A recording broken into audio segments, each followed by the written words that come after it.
Shalom, selamat pagi, selamat hari Minggu. Kita mulai ibadah nonton bareng di video.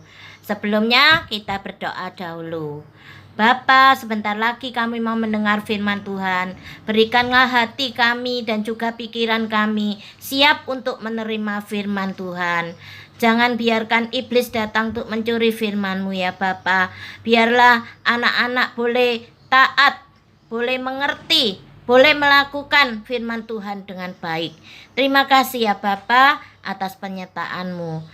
Hanya di dalam nama Tuhan Yesus kami sudah berdoa dan mengucap syukur. Haleluya. Amin.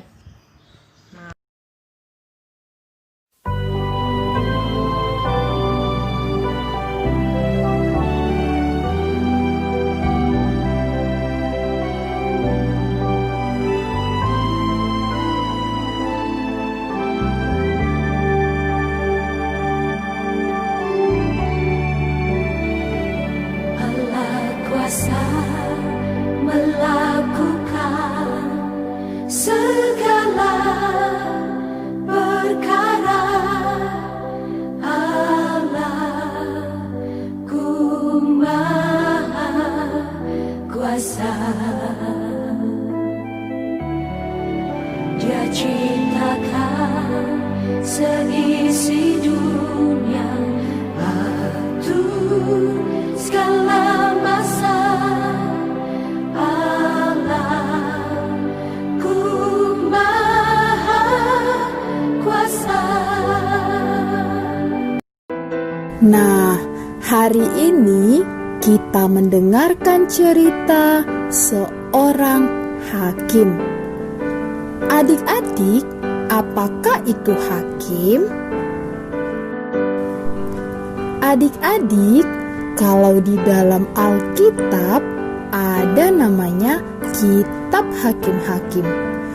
Di dalamnya ada nama-nama hakim yang dituliskan sebagai pemimpin Israel sesudah zaman Yosua dan sebelum ada raja. Mereka itu harus berani dan kuat adik-adik, karena mereka seperti pahlawan. Hari ini kita belajar tentang Hakim Gideon. Hakim-Hakim pasal 6 sampai pasal 8. Adik-adik, sebelum Gideon menjadi hakim, bangsa Israel melakukan yang jahat di mata Tuhan. Karena itu, Tuhan membiarkan mereka dikalahkan oleh orang Midian selama 7 tahun. Orang Midian sangat berkuasa dan kejam atas orang Israel.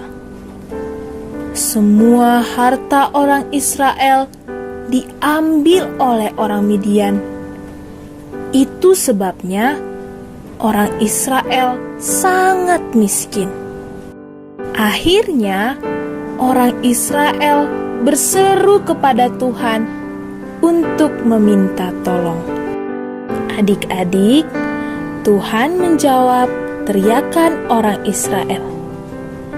Tuhan mengutus seorang nabi kepada mereka untuk mengingatkan bahwa Tuhan Allah telah melepaskan mereka dari perbudakan di Mesir dan memberikan tanah perjanjian kepada mereka. Tuhan juga telah berkata bahwa Tuhan Allah lah yang patut disembah, bukan yang lain. Tetapi orang Israel tidak mendengarkan apa yang Tuhan katakan. Setelah memperingatkan mereka, Tuhan mengutus seorang hakim bernama Gideon. Ia diutus untuk memimpin bangsa Israel. Adik-adik, awalnya Gideon tidak mau. karena dia merasa tidak sanggup memimpin bangsa Israel melawan bangsa Midian. Dan dia pun merasa bahwa dia paling muda, masakan dia yang memimpin. Tapi Tuhan meyakinkan Gideon dengan sebuah tanda bahwa malaikat Tuhan telah menjumpainya. Dan Gideon selamat dan tidak mati. Setelah peristiwa itu, Gideon beribadah kepada Tuhan dan berkata, Tuhan itu keselamatan. Adik-adik, setelah itu semua, apakah yang dilakukan Gideon? Gideon menghancurkan mesbah dewa Baal ayahnya dan menggantikannya dengan sapi jantan yang telah dipersembahkan di atas mesbah yang dibangunnya untuk Tuhan.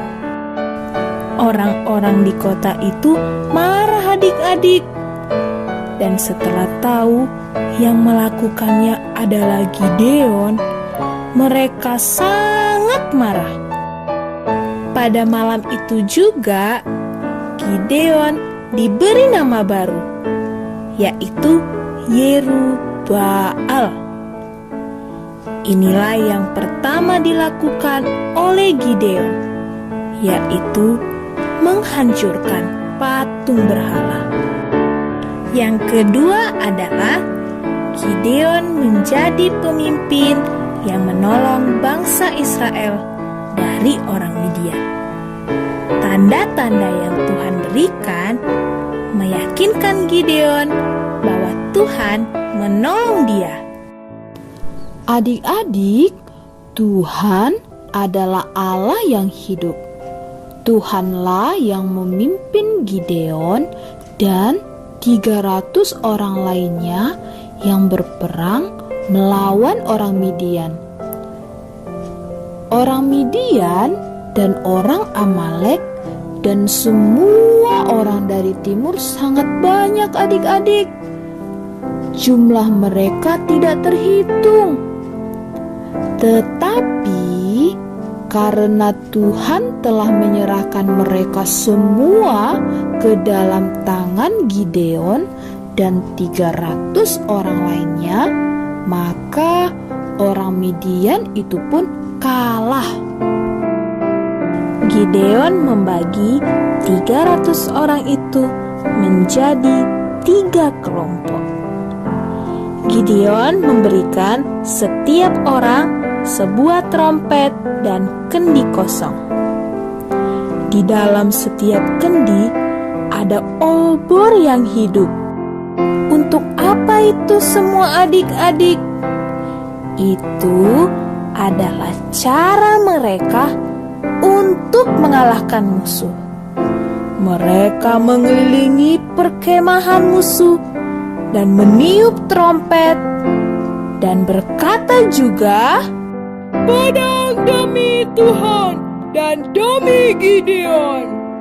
Saat itu, orang-orang Gideon tetap berdiri di tempatnya, sedangkan orang-orang Midian berteriak dan melarikan diri.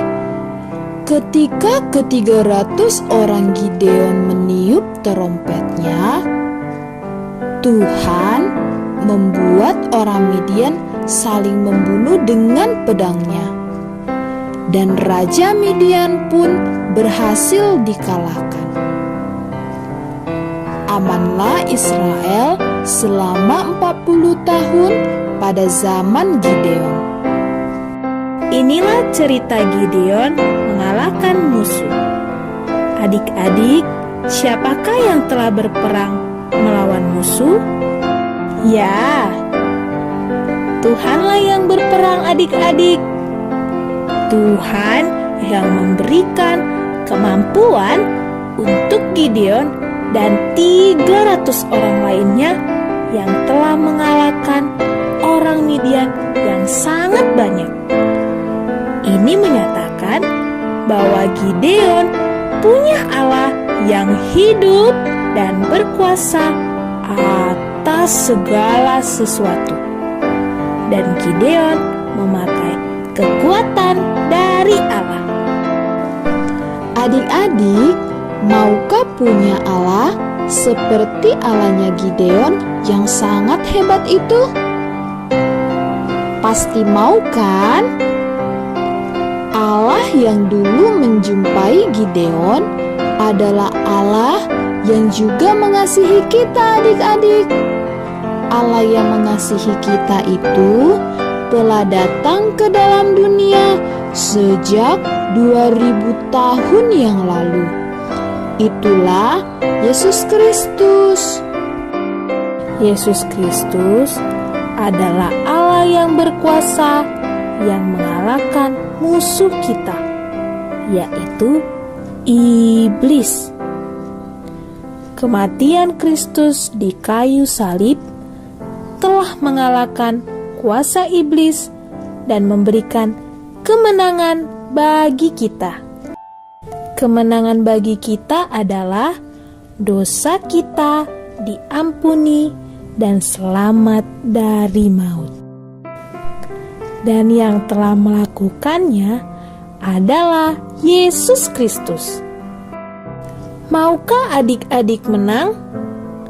Maukah adik-adik diampuni dosanya dan selamat dari maut?